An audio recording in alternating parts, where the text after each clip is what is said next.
katika maneno yangu. Yafaa kuishi na kufa katika maneno yangu.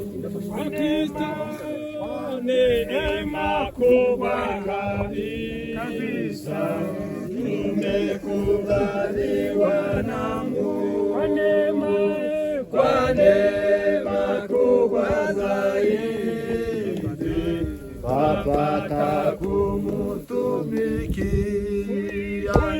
Kuishi kwa ajili ya Yesu kati yote ya dunia, kuitangaza Injili ni faida kwetu, kuitangaza Injili ni faida kwetu. Wakristo watapoingia mbinguni kumusifu Mungu, na mimi nataka kuimba pamoja na wao, tutamshukuru Mwokozi aliyetununua, waliohudumu kwa pendo watamuhimidi, waliohudumu kwa pendo watamuhimidi milele.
Abakorinto ba kabiri isura 5 uhereye aho dusome mu izina rya Yesu Kristo umwami. Ijambo ry'Imana riravuze ngo tuzi yuko niba inzu y'ingando yacu yo mu isi izasenywa, dufite inyubako ituruka ku Mana, inzu itubaswe n'intoki itazashira yo mu ijuru. Kuko tunihira muri iyi ngando, twifuza kwambikwa inzu yacu izava mu ijuru, kugira ngo tuyambare tutazasangwa twambaye ubusa. Kuko twebwe abari muri iyi si, kuko twebwe abari muri iyi ngando tuniha turemerewe. Icakora suko dushaka kuyamburwa, ahubwo nuko dushaka kwambikwa ya nzu yindi, ngo igifa kimirwe n'ubugingo. Amen. Igendera yitwaga Matayo Nyagatara, yavutse mu 1921 mu buzima bwa Gikristo. Nyakwigendera yabatirijwe Uvira mu itorero rya WTM Sepake mu 1950. Yashakanye n'uwitwaga Roy Nyagasiri mu 1946. Indi mirimo yakoze mu itorero, yakoze imirimo myinshi, yatanze inka mu itorero, yatanze amafaranga mu gihe hari inyubako tugituyiriya. Iyo niyo twabashije kwandika, ariko imirimo yo myinshi. Aza gusubira inyuma imyaka itari mike, hanyuma aza kugaruka Imana.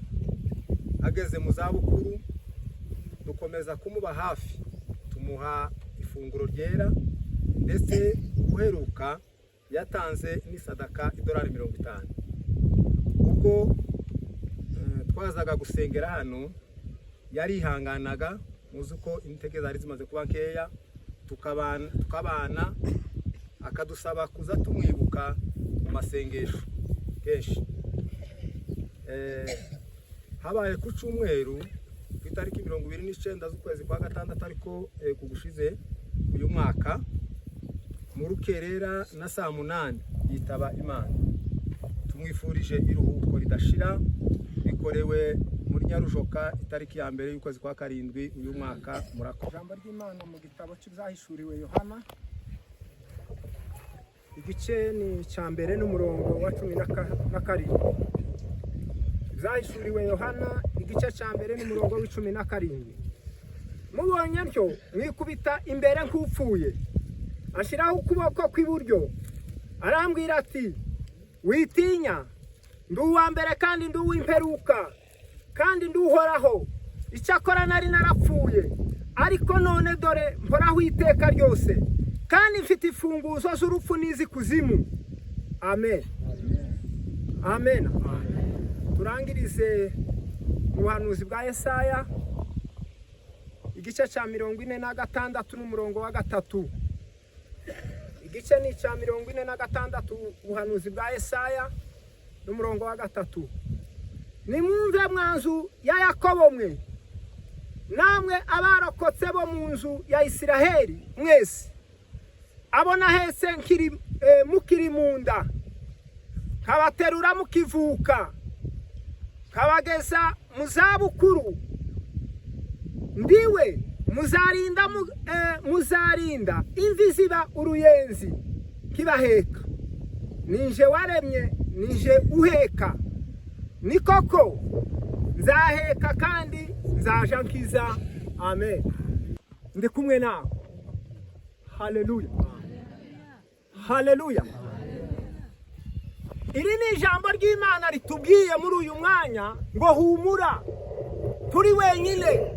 Imana irakubwiye ngo witinya, ndi kumwe nawe. Buri gihe iyo umuntu yagize ubwoba, azahuma amaso ntazabona. Muribuka Gehazi wari kumwe na Elisa shebuja, igitero cyarabateye. Noneho Gehazi arataka yaravyutse kare kare nk'umugaragu wakoraga imirimo mu gitondo, avyutse asanga ngo babagose, aduyi yabagose, aravuga ngo biracitse databuja turarimbutse. Shebuja aho kwirukankana intwaro n'ibindi bintu bikomeye, abwira Imana ngo Mana mukingura amaso muhumure, amusabira guhumuka. Haleluya, haleluya. Iyo umuntu yakubwa n'umwijima w'ubwoba w'ibibazo vyinshi, tazabona aba bari kumwe, ariko ijambo ry'Imana uyu munsi rirakubwiye ngo humura. Yohana ngo baragendana, Yohana baragendana, mwihatari baragendana, mu rupfu barabana. Yageze ngo yageze kunda kwegamira igituza cye, baragendana na Yohana bagera ku musaraba.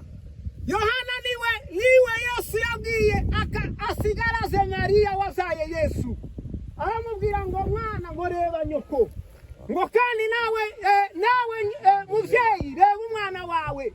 Ni Yohana wageze ku musaraba. Haleluya, haleluya, haleluya. Abantu benshi mu kaga bazadohoka bagasubira inyuma, ariko sandi kuko mu minembwe hakiri intwari zakomeje kunamba kuri Yesu. Nubwo umwijima wabaye mwinshi, nubwo ibibazo byabaye byinshi, ariko n'ukuri hari abakomeye, n'ubu hari inkingi, hariho abantu bakomeje kunamba kuri Yesu. Imana ishimwe. Amen. Uyu Yohana rero tuvuga niwe kandi mu bigishwa ba Yesu wenyine wapfuye urupfu rw'ikirago. Abandi bose bagiye bicwa mu bundi buryo, ariko ngo arasaza. Hari ijambo Yesu yari yaramuvuzeho. Niwe wenyine gusa, niwe wenyine wapfuye nk'uyu musaza duhaye duherekeza. Arasaza abiri imyaka, Yohana ageza mu zabukuru. Amen, amen. Ubundi kandi nanone iki gitabo twasomye niwe kandi mu banditse ibitabo byinshi mu bigishwa ba Yesu. Yohana yanditse ibitabo 5, ariko rero ngo abari uba kandi intwari yo kwandika mu bigishwa 12, abari we wandika byinshi. Muri aya makuru y'ibyahishuwe rero twasomye, biza bivuga ngo habamwe amagambo makuru 3 yarabwiwe mu gice cya mbere n'umurongo wa 19.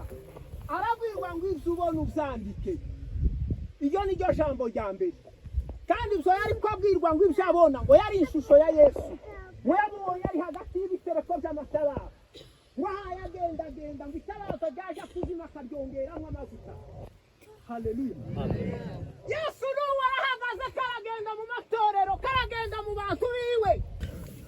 Nyarujoka tariki ya mbere y'ukwezi kwa 7 mu mwaka w'ibihumbi 2025, mwirondoro wa nyakwigendera. Nyakwigendera yitwaga Nyagatara, Matayo Nyagatara, ise yitwaga Habimana, nyina yitwaga Nyabagufi. Yavutse mu mwaka w'igihumbi 1921. Bashakanye n'uwitwaga Roy Nyagasiri mu mwaka w'igihumbi 1946 wo mu muryango w'abasinzira. Babyaranye abana 11, abahungu 7 n'abakobwa 4. Nyuma arasubira ashakana n'uwitwa Nyarwaka Nyantebuka wo mu muryango w'Abega mu mwaka w'igihumbi 1999. Babyarana abana 7, abahungu 3 n'abakobwa 4. Abana bose hamwe n'abana 18, abahungu 10, abakobwa 8. Abamubanjirije mu bana biwe yabanjirijwe n'abana 7, abariho n'abana 11. Abuzukuru bamukomokaho ni 81. Abuzukuruza n'abantu bangana n'185. Ubuvivi n'abana 9. Bose hamwe umuryango asize umuryango w'abantu bangana na 297. Abamubanjirije mu bana n'abuzukuru n'abuzukuruza n'ubuvivi ni abantu 35. Abariho ni abantu 262. Imirimo yakoze, nyakwigendera yari umworozi akongera akaba n'umuhinzi. Nyakwigendera yatanze inka nyinshi tutabashije kumenya. Yareze abuzukuru b'imfubyi arongera aranabashingira. Rero nyakwigendera tukaba tumwifurije iruhuko ridashira, bikorewe muri Nyarujoka tariki ya mbere y'ukwezi kwa 7 uno mwaka turimo. Murakoze. Dushimiye Imana kuko tubonye uno mwanya. Umuririmbyi niwe waririmbye ngo Yesu arusha abandi bose kudukunda, ngarusha uko abavandimwe bakundana, ngo nubwo izindi nshuti zose zoduhararuka, ngo ariko ntabwo iwe yoduhararuka. Niko umuririmbyi yaririmbye. Ikintu mvuga, simvuga amagambo menshi, ndavuga amagambo 3. Shimiye Imana kuko data apfuye urupfu rwiza. Urupfu rwiza umunsi aduye agarukira hariya hirya, nagize ubwoba butuma mpaguruka, sinari mperutse iby'intambara, utuma mpaguruka ninjira mu ntambara. Aduye turayiruka. Ejo bundi kandi ngisubire kugarukira hano, niho kandi nasubiye kugira ubwoba, ariko ngo mbone Imana irabirinze ibyo byose, none akaba apfuye n'urwo rupfu rwiza. Imana ishimwe. Ijambo rya kabiri, ndashimira abana turi kumwe. Mfite abana hano ni 2. Uyu mwana wa mukuru wanje n'uyu mwana w'iwanje. Aba bana bamfashije imirimo myinshi ntoshobora kuvuga cyangwa ntoshobora no hari imwe kera nibagiwe yo kumusaba, ariko barihangana tukaba tumushinguye turi kumwe nabo. Abo bana ndabashimiye, Imana izabahereza umugisha. Umugore wiwe yahamutse akora ibyo ntanamukekeraga, nubwo ari mama wacu ariko aracyari umwana mutoya. Ibyo ntamukekeraga arabikora. Ibyo ngibyo ndabimushimira. Ijambo ryanje ryo kurangiza ni ijambo ry'aba bana babiri. Bihangane, naje namukurikiye, ariko jewe none mfuye ndakibazo. Ikibazo gusa nari mfite ikibazo cyo kuvuga ngo azosubire apfe, nzopfe musige ahaye ateseka. Ariko mu mwanya kabanije kwigendera, haba nubwo ubu nyine twosohoka ngapfa nta kibazo gihari. Ndabishimiye kuko data atashe neza. Ikindi kandi shimiye abantu. Hari abantu baje kumureba, hari abantu badufashije, none ndabashimiye. Imana izabahereza. Banje bariya nabo baradufashije kubyabo kuko tutegeranye, baradufasha uko twabatakiraga nabo bazaga babikora. Shimiye Imana kandi yitaba Imana, yarabaye umukristo. Narangira ubwoba ngo azapfata ari hanze y'ikanisa, ariko nshimiye Imana cyane. Icyongeyeho nshimiye Imana kandi ko muzehe yanyigishije byinshi. Namujeho ndi umusaza, aranyigisha byinshi, akanyigisha Imana, akanyigisha kubana n'abandi. Ni ukuri muzehe ambera umubyeyi, ambera mama, ambera data, byose arabikora. ni ukuri muzehe anderera abana abarera neza cyane abana banje arabakunda muzehe yamufata akakujya k'umwana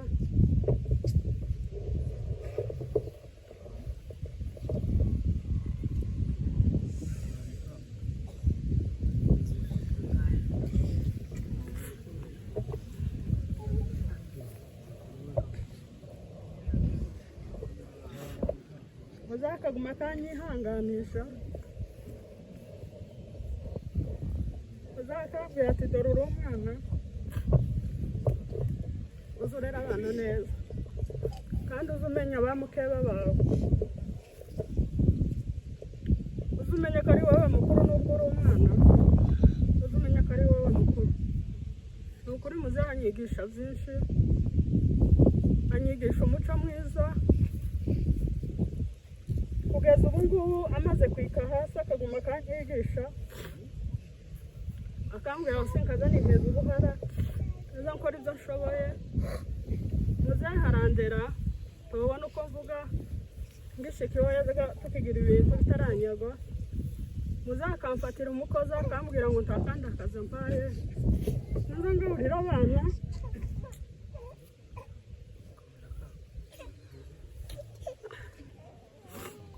kandi korere n'abakozi uko niko kazi mpaye ntakandi kazi mpaye ni ukuri muzehe sinomuvuga ngo mumare uno munsi yakoreye ibintu byinshi kandi yakoreye n'abana ibintu byinshi sinomuvuga ngo mumare uno munsi. Haleluya! Haleluya! Haleluya! Asante. Ndayishimiye cyane. Kuri ubu noyishimira twokirwa dushima ikareka. Icyo ngiye kwishimiraho mu ndirimbo azatubwira ngo tuti tureke kwiganyira iradufite niko bazarira ngo dushikamire iradufite ni ukuri muzehe aho nshimira kuri muzehe kandi nkayishimira kuko muzehe atahiye ngo amaze imiryango baza baseka imiryango ngo muzehe yahiyemo ariko iramurinda iraturinda muzehe ino ntambara ishira muzehe ari muzima umuryango ukaba ugiye kumushimira ari muzima. Haleluya! Haleluya! Shimiye muzehe kuko ahamagawe amaze kumenya agakiza amenya agakiza muzehe yabanjije nyine ari umukirisitu nasanze ari umukirisitu ambera umubyeyi ari muramu wanje yamambera adatabukwe kuko bamubwiye bwa mbere yari n'umugabo w'amajambo make yagiraga amajambo make cyane ahubwo muri umuna wiwe niwe waza kumushyiraho ubugare akamuvugisha ariko akatwubaha kandi twege turabana akatwubaha tukamukunda. Haleluya! Haleluya! Nukuri mureke mpamye muzehe mu rugo rwacu yararwubashe kandi ararwubaha kandi aratwubaha kandi atwubaha. None muzehe shimiye kuko yamenye agakiza atagiye igahera akaba yibutswe kuko nawe azozuka muri wa muzuko uhoraho akaba azozuka muri wa muzuko uhoraho.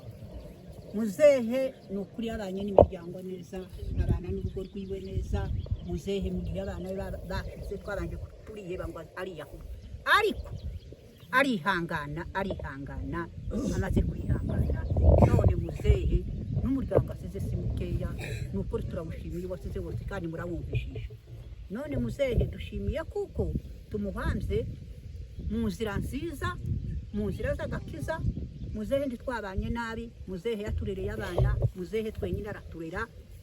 None muzehe mwifurije iruhukiro ridashira. Tugejeje kuri munsi mukuru wa muzehe ubwo nyine abantu bahaye barambirwa ariko nariko ngira ngo muzehe twamuvugaga bukira. Shimiye Imana kuko tugejeje kuri uno munsi tukiri mu mazu yacu muzehe akaba yitabiriye Imana ishimwe. Uyu muzehe niwe nashitse muri uru rugo kandi mutoya nsanga abantu bose ari ugukwira, nsanga abantu bose yarabyaye atunze bimeze neza cyane, ariko ngo hagire iminsi kuko ari mu isi abana baratambuka kugeza no kubuzukuru. Noneho turatura nyine kuko nyine byari bimeze gutyo, ibitabiraba ngo bimare kuba tugera mu mikenke naje mpaye ngenda kuko abandi he bagenda, kavuga ngo nzoja mu nkambi kuko yari amaze guhuruka ino, amaze gushika nyine yanje mbere. Rero nkavuga ngo ubwo tutagifite ibintu reka tugende mu nkambi, ariko ku munota wa nyuma sinzi ukuntu byahindutse, turasura turaza kurukana mu mirenge ngo duhuruke muzehe yari agifite ubushobozi, ariko nta bintu tugifite. Intambara ikomeza ku makuba, intambara iraba kuko simbivuga cyane, abantu barahunga, ariko twebwe n'uyu mabukwe ntabwo twahambiriye ngo tuve muri ariya mazu, bitewe atari ukundi kuvuga ngo ni umutima dufite, bitewe n'uyu muzehe. Twareba muzehe ukuntu ameze, twareba agahinda yaciyemo, twareba ukuntu tumusiga. Rimwe twigeze guhambira, turahambira, turagenda turamusezera, turamubwira ngo turahunze, abandi bose bagiye, none turahunze. Yamatuza aratubwira ngo nituzega dusezerane, aratubwira ngo nitugende neza, ngo nuko nta kundi, ngo nimba ariko bibonye, ngo nuko gani mugende, ngo nitosora kubonana. Je ngo murebe, ndavuga uyu muntu nitwomusiga mu gahinda kameze gute. Ndavuga ngo Mana, nimba ari iminsi yacu nuko dupfane na muzehe, ariko tubuza amahoro kumusiga, dukomeza kumwihanganira nyine n'uyu mabukwe titwagenda. Ame mvuga umuntu kujya umuntu nyine azagira ikibazo cy'undi kibazo ciwe, jewe ikibazo cyane nkamashira ikibazo cya muzehe, kavuga ngo Mana, iki gitondo ndaje kugira ngo muzehe uzampe za muhambe. Haleluya! Nukuri shimiye Imana kuko Imana yavyumvishije, shimiye Imana kuko Imana yumvishije ico nayibwiye bukeya byendana umunyantegeke, ariko kuko Imana isohoreje ico nifujije. Imana ingirira neza. Muzehe ejo bundi asanka kujya ku muntu ujanywe nka kujya kusinziriye, ndavuga ngo Imana yarumvishije. Nguma kubwira wacu ndamubwira ngo mureke kurira, muzehe agiye icyo twari ko twifuza, Imana irabisohoje. Shimiye Imana, Imana iri mu ijuru, ibyo Imana yadukoreye. Bagize neza, bafatikanyije n'abana baramubaje bari mu Rwanda n'abapfakazi, barakora kugeza no ku munota wa nyuma kumuhaye mubona n'abana bacu bahaye bakora. Imana itazayitiranya, Imana iri mu ijuru ibampera umugisha. Imana tugiriye neza, tukaba tugeze ku munota wa nyuma wo guherekeza soko. Imana nishimye. Ikindi kandi bavuga make, sokuru twaramwihanganiye, yaratureze aho yarageze, twe twarabo kumurira. Shimye Imana ko twihanganye, Imana iradufasha nubwo twari mu bihe bigoye, mu bihe by'intambara, zose turabikora.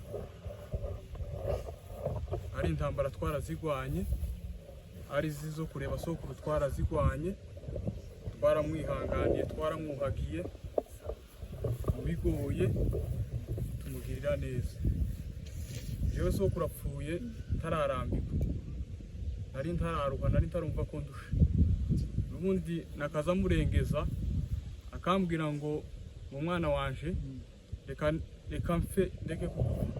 Akambwira ngo sokuru ntabwo narusha, icyari kizima nuko wonica ukandusha kuko naje nakuruhisha.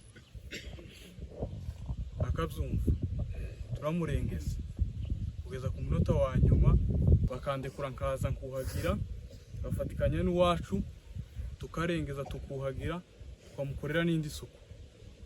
Ndabashimiye cyane, Imana izabampera umugisha. Abandi kandi dushumiye aba bantu bose baje kudufata ku mugongo dufasha guherekeza sokuru, Imana ibaheze umugisha. Shimiye ni kanisa yacu rya Kigazura yihanganiye sokuru. Sokuru yararisabishaga akavuga ngo ese uko ndiboza kwinjira ngo twinjirane, bakabyumva bakaza. nabo ngo Imana ibaheze umugisha. Nshimiye Imana itanze uyu munsi ukaba utekanye tugejeje amasaha turi bazima twese. Imana ishimwe.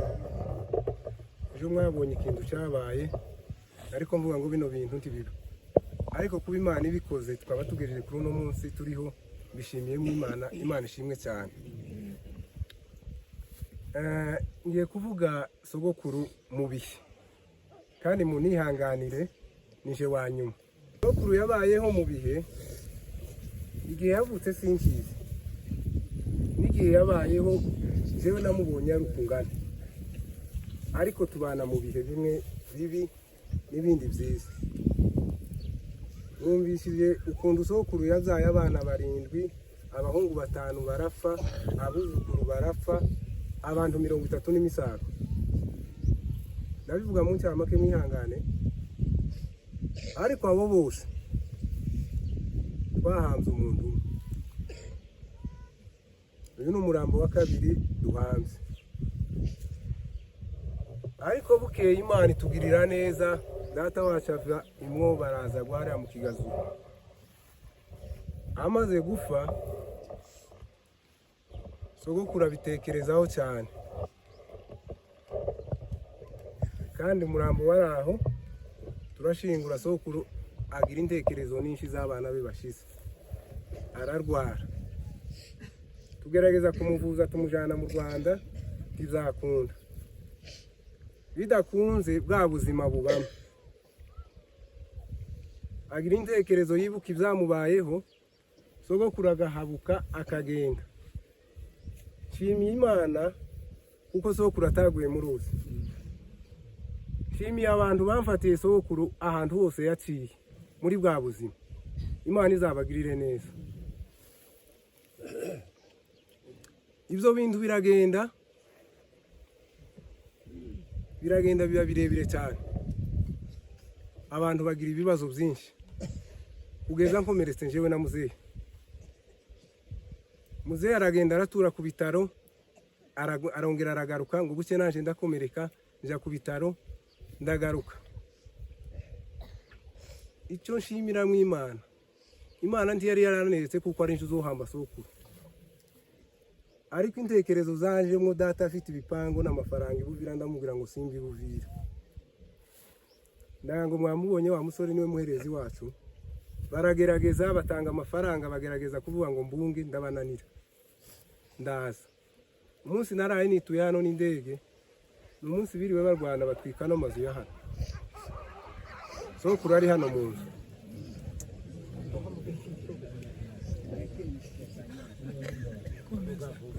Uwo munsi twari tugiye gusigara hano na sogokuru, ariko Imana iba hafi yacu iraturinda. Imana ishimwe yaturinze uwo munsi. Muri ibyo bihe haza ibi bihe by'intambara tuzisangamo. Twageze tugenda mu ntambara ku Kivumu buri munsi, nataha sogokuru akarira. Uratashe kuraja mu masasu ngo uzapfa unsige hano, ariko ndashimira Imana ko mpanze sogokuru. Bikomeje ejo bundi muri izi ntambara aha haruguru hazika, uwari hari yari kwavuga ngo Nyarujoka. Mwibaza icyo kintu. Sogokuru sinamujanaga mu gishanga, sogokuru sinamurengeza ngo mujane kwigishigo. Umwana twari kumwe n'uyu muzehe yaramaze kurwara, ariko ndashimira Imana yaturinze, ya ntambara igatambuka ya hano. Imana ishimwe. Umunsi w'indege sogokuru yari mu nzu, hano hari abantu 2, harije n'uyu mugabo komanda brigade. Indege yabombye hari haruguru turi hariya, mumbaze sogokuru cyabaye arakiyoberwa. Ndashimira Imana yakoze ibyo byose. Ndashimira Imana yafashije abantu bose bakafatira sogokuru mu buryo bufatika. Ubwa nyuma sogokuru yaragiye atekereje izo ntekerezo ziwe, aja kuri Gitavi amariyinga. Ndashoboye, ariko abantu bamufata neza, baramuankadire, kugeza muzehe na Meshake bagiye kumuzana.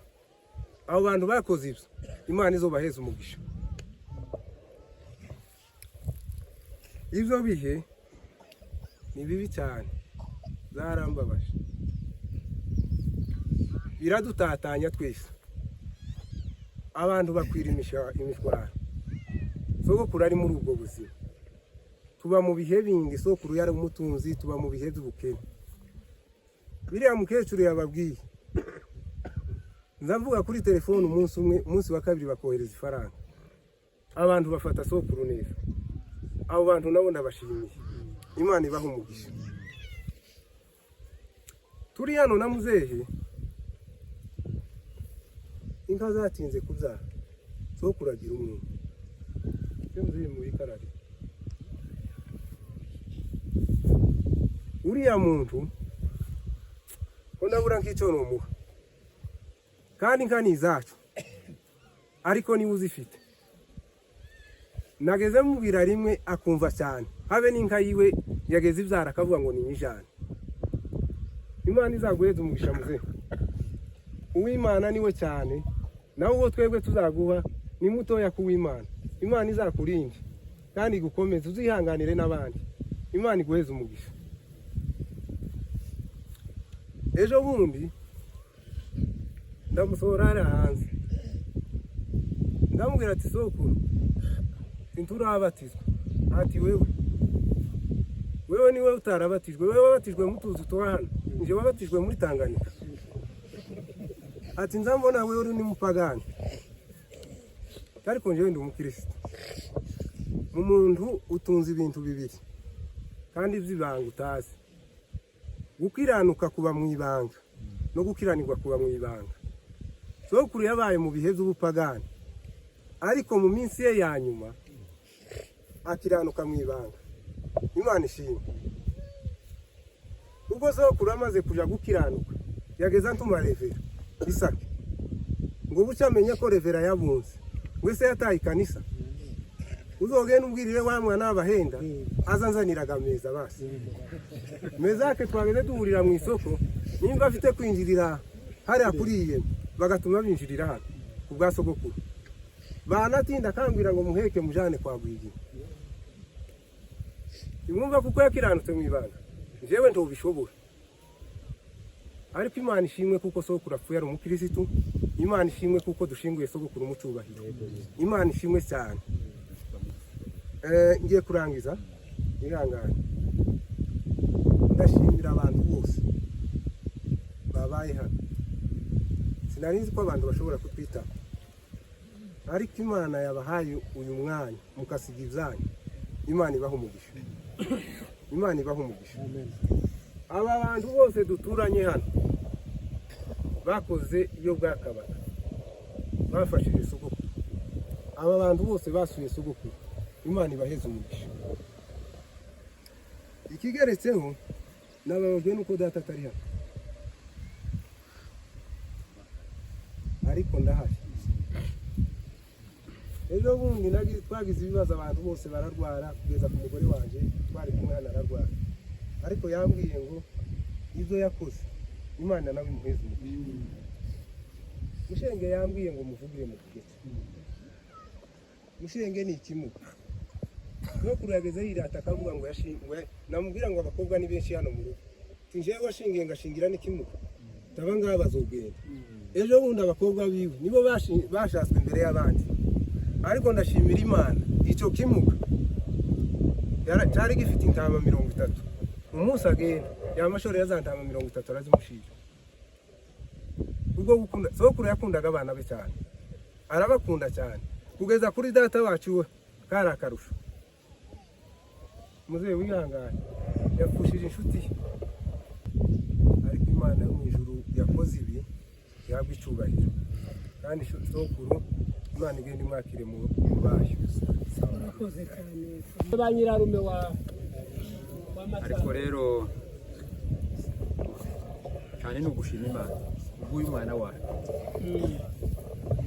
Uyu mwana wacu turamuvugaho buke gusa, bukeya cyane. Uyu mwishwa wacu twabanye nawe kirekire guhera ari umwana, kugeza kuri uyu munsi yatubereye umwana mwiza cyane, yaradukundaga cyane. Wenda ko muravuga ngo ya myaka yose naje ndayifite genzi yo ntibamujana wowe yafite yose wowe uri nyirarubeto. Ubwo rero uyu munsi twaba tuje ngo dushime Imana ubwo uyu mwana wacu cyane. Icyo dushimaho Imana nuko Imana yamurinze ikabigejeje uyu munsi. Mwabyumvise ukuntu Munyarugo yabivuze ngo yageze ahantu yashatse kuzava mu rugo akagenda habuka, yabitewe n'ubusazi bw'indwara yindi isanzwe y'ubusazi, yari abitewe n'ihahamuka ryo gupfusha. Numvise ko yabyaye abana benshi, abahungu 7 n'abakobwa benshi, ariko muri abo bahungu baramubangije, nicyo cyamuteye kuba gutyo. Nukuri nshimye Imana kuko Matayo ahambwe n'abana biwe, zahambwa na rubanda, tazahambwa n'abana biwe. Ariko nanezerewe kubera kuko ahambwe na Dawudi na Yeshuwa. Nubwo uriya mwana yavuze ngo ariko arabara ko kwisatira hano, ariko niwe Yeshuwa, niwe fura ya Yeshuwa.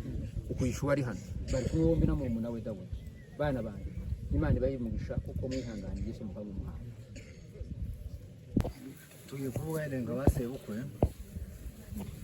kuko uyu musaza ni umukwe wacu, ariko abari bakwiriye kuvuga mu mwanya muri uyu mwanya bari badata, kuko twebwe twagiye kumenya ubwenge dusanga ari muramu wa badata. Twaragatuma dusanga ari muramu wa badata, twahataha tugataha ari kwa Mushenge, ariko ino banganaga ni badata. Twe turavuga gusa ariko amakuru yiwe ntituyazi nk'ayo badata bari bazi. Twasanze uyu musaza ari umukwe wacu, amaze kuba umukwe wacu gutyo nta munsi n'umwe twabonye badata batubwira ngo wenda bagiranye urubanza n'uyu muzehe. Batubwiraga yuko ari umusaza mwiza, twataha iwabo bakatwakira nyine nk'abasebukwe, tukabona na Mushengera twamushingiye ahantu bakwiriye. Na Mushenga aje kuhagenda bari abantu bameze nk'abandi, ariko Mushenga amaze gushika muri urwo rugo, uwo muntu abahajana umugisha wamuha muri urwo rugo rurataha, urwo rugo rugira ibintu kandi arabyara mu buryo bwose umuntu akwiye gukora. Nibugeze aho ngaho Mushenga iwe arasaza arapfa, ariko nanone uyu musaza ntabwo atamenye yuko turi basebukwe. Twarahatahaga akatwakira nk'abakwe kandi turi basebukwe. Twahataha akamenya yuko ari twe twababyaye. Uwo musaza tubanje kumusabira umugisha iyo yaroye. Gushima, turashima kuko tubaye ku munsi mukuru w'uyu musaza umukwe wacu Matayo. Icyambere dushimye Imana yamurinze muri bino bibazo yarageze kure, ariko Imana ikaba yaramurinze akaba yasoje kuri uno munsi tukaba ku kirori ciwe. Imana nishimwe. Uyu ni umukwe mwiza kuko abambere bavuye kumuvuga. Yadushakiye mu minsi si miremire, ariko urumva sina mikeya nuko bavuze ko afite imyaka myinshi. Imyaka bari bamaranye n'umwana wacu, yaturereye neza, yatubariye umukwe mwiza kuko bavuye kumusobanura. Tidutwara maremare ku bintu yakoze, Imana izabimuhera umugisha. Kuri ubwo ngubwo kuko baduhaye iminota mike icongeyeho, dushimiye n'abano bana yasize, uyu muryango Nyagatare asize turawushimiye. Tunawubwira ngo aba bana basigaye, uyu musaza usigaye muzehe hariya, nukuri turagushimiye ku mirimo mwakoze hamwe n'uri wavuye kuvuga umuhungu wiwe. Iyo bataza gufatikanya n'uyu mugore Matayo yasize mutoya, uri yari mutoya, uri yakwiriye kuba umukazana w'abahungu biwe, ariko nyamara ni nyina wabo. Kuri biriya bintu mwakoze, Imana ibahumugisha. Uyu musaza monye ryamye hano yagize umugisha ukomeye, kandi yahuye n'ibyago bikomeye mu bantu. Umubyeyi wa mbere nyine mu byiko yabyaye abana abahungu 7, kandi twebwe twahambye n'umwe yaravuye muri byura, abandi bose baguye misozi. Ariko Imana yakoze ntawe n'umutarasize, abuzukuru biwe nibo bamwe bapfuye ntawe basize, ariko nari barasize. Mbese yaragiye kuba nka Yobu, kandi ko twasuye tujya mu kigazura bigasa biteye nk'isoni, ariko Imana imufata umutima. Yigeze nyine nka burya Munyarugo yavuze, yigeze igihe kimwe umutwe nyine ushaka ngoko, ndetse tukavuga tuti n'ubundi yaratinze, ariko Imana yaramufashije agira umugisha kandi irongera amushumbusha mu byo abantu batazi. Imana ishimwe. Ikindi cya kabiri nje mvuga ni ugushimira Dawudi na Munyarugo. Twarira duhura tukiri mu mikenge, twabwira ngo umusaza nasaza ntimukaduhishe natwe tuze kumushingura, twebwe abishwa dusigaye hagufi tuze kumushingura. Reka tubashire n'amagambo yabo bombi yaramwe make cyane. Nanaye mu magambo make kandi akamunyesuku nkamusanza. None uyu munsi Dawudi dusigaranye mu ndebe k'ifuzi mwasigaranye. Umenye namwe hati mwasigaye kuri uyu musozi. Ababyeyi bose bagiye. Basigaye kamwifuje kuko babayeho baturera neza. Rero navuze mu rugo nongera ndugarukamo ni ababyeyi beza cyane. Turishimye kuko tugeze kuri uyu munsi ubundi kandi turashima Imana yamurinze mu bibazo yaciyemo, ariko akaba agejeje ku munsi mwiza usa n'uyu abantu bafitemo ituza kandi bafitemo amahoro, niko nobivuga. Ubundi kandi turashimira umubyeyi wacu ariwe mabukwe mutoya yabashije kumwihanganira amurera neza. Imana imuha umugisha kandi imwihanganisha. Dushimira abana biwe bashoboye kumuba hafi mu bibazo byose, baramwegera baramufasha, none bagejeje kuri uyu munsi. Imana yabikoze ihabwa icyubahiro. Ubundi kandi tumwifurije iruhuko ridashira. Amen. Dushimiye Imana kuba ku munsi mukuru wa Muzehe Matayo. Uyu musaza namumenye maze kuba umuntu muzima, sanga arashaje, ariko ikintu cya mbere namubonyeho yari umusaza w'imfura rwose. Apana ubufura turi mu kuvuga mu kanwa, mwabona uwatunze, mwabona uwaguhaye akantu bene aka kamwe kamwe ngo ni ubufura. Yari imfura rwose rwose imeshe. Uyu musaza yakundaga abantu, kandi bambwiye ngo yarangije numvishe ishavu ryinshi. Ndavuga ngo akarere kacu ka Kigazura gatakaje abantu bakomeye. Anibutsa n'abandi bagiye mbere ye bari basangiye ubwo bufura. Abangaba mu kubaho kwabo ntibari bazi ikintu cyitwa ubuhemu, ntibari bazi kugaya undi muntu ngo bamureke kumubwira. Aba barakugendereraga wagize ikosa bakaguhana bakaguhanura. Uyu musaza wacu yari imfura cyane kuba yarakoze ibyo bintu. Imana imwakire kabisa. Uyu musaza mu butegetsi nabwo yari mwiza. Nta munsi n'umwe numvishije bavuga ngo yaraganza, ahubwo niwe wahatiraga abantu bose gukora no gutunganya akarere. Kuba Imana imujanye turayishimiye, turavuze ngo Imana imuhe iruhuko ridashira. Twavuye iwacu duhunze intambara ngo dushike mu Kigazura, atugenera gakondo tuyororeramo inkuku n'impungu, tubabariza imifuri. Ahari wiwe hahinduka iwacu. Ubwo bufura turabumurata. Yari imfura, yari inyangamugayo, yari indakemwa mu migenzere n'imivugire, imihagurukire n'imicarire, yari inyangamugayo. Kuba tugeze kuri uyu munsi wa nyuma uherukira iyindi, titwobura kwishima kuko Imana ari wo mugenga w'ibihe kandi gashobora byose. Imana imuhereza iruhuko ari mikeya, ariko rero ntacyo bitwaye tiduyihindura n'iyi ngiyi si mikeya y'imyaka 104. yari mukuru cyane. Twebwe turi batoya twagiye tumubona tukiri batoya dusanga ari umuntu w'umugabo ushaje. Kugeza none yari akihari. Igihe kimwe na kimwe abenshi ntibari bakimenya yuko Matayo akihaba. Ariko rero reka tureke kubatindira. Uyu munsi mu izina ry'umuryango duhagarariye no mu izina ry'aba bantu bose bari aha ngaha, duhagaze aha ngaha kubashimira mwebwe mwese miryango muri hano. Tugize iminsi mu bihe bibi bigoye, dutakaza abantu b'ingeri zose, abatoya bagiye bicwa n'intambara. Kubona tubaye abantu bangana gutya ku munsi wo guherekeza umusaza wapfuye urw'ikirago, abantu batekerezaga ngo ahari abantu ntibaboneka.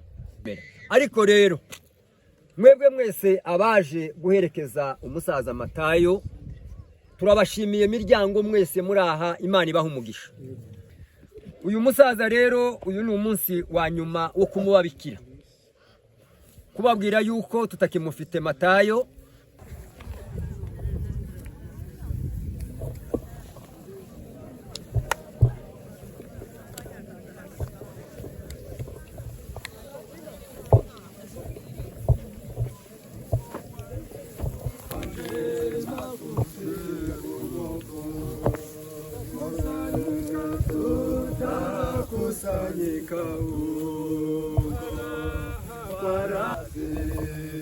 Kama twamini Yesu, kama hatuficheza, kama moyo ni mweupe, tutafika moto nipambe.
Yandikiye Abakorinto isura ni 15 umurongo wa 35. Bibiliya iravuga utya ngo ariko bamwe bazabaza bati abapfuye bazurwa bate, kandi bazaba bafite mubiri ki? Wamupfuwe, ico ubiba ntikiba kizima kitabanje gupfa, kandi ico ubiba ntikiba gifite umubiri kizagira hanyuma, ahubwo ubiba akabuto ubwako kenda kaba ishaka cyangwa akandi kabuto, ariko Imana igaha umubiri kuko yawukageneye, kandi akabuto kose igaha umubiri wako ukwako. Amen. Gusoma ijambo cyangwa hari amajambo tuvuga hano, hanyuma dutamwo aya mawuwa, tuje gutamwa mawuwa, abantu n'abapasiteri babe hafi, umuryango uzafashiriho n'abashefu, abandi barabona gushyiramo. Bibiliya iratubwira ngo umubiri ubirwa ari uwo kubora, ukazazuka ari uwo kutabora. Ubirwa ufite igisuzuguriro, ukazazurwa ufite ubwiza. Ubibwa ufite intege nke, ukazazurwa ufite imbaraga, ubirwa ari umubiri w'akavukire, ukazazurwa ari umubiri w'umwuka. Amen.